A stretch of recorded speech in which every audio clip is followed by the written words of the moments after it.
discourse, there is considerable variation in how terms such as text and discourse are used in linguistics. Sometimes the terminological variation signals important conceptual distinctions, but often it does not, and the terminological debates are usually of little interest, according to Stubbs, 1996, page 4. Some writers make a distinction between text and discourse, and some don't. Unfortunately, those who do aren't always in agreement about what the distinction actually is.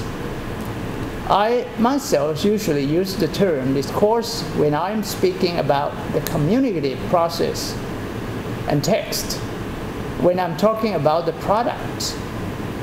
However, it has to be accepted that terminology in general is not yet very fixed in our field. And so, some degree of uncertainty is just something we have to learn to live with. Now, the question of authentic text. By text, I mean an instance of language in use, either spoken or written, a piece of language behavior which has occurred naturally without the intervention of the linguist.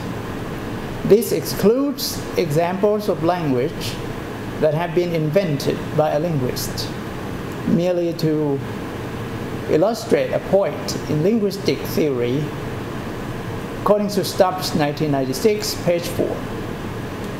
The description of text given so far presupposes authenticity. In other words, we normally expect a text to be authentic, that it was originally produced as part of a piece of communication and not invented for some exemplificatory purpose. Thus, if I want to give you an example of a set of minutes, I could use either of the following. 1, a text which was produced as a record of a meeting which actually occurred. 2, a text which I wrote myself based on imaginary events, but drawing on my experience of many hours spent writing and/or reading real minutes.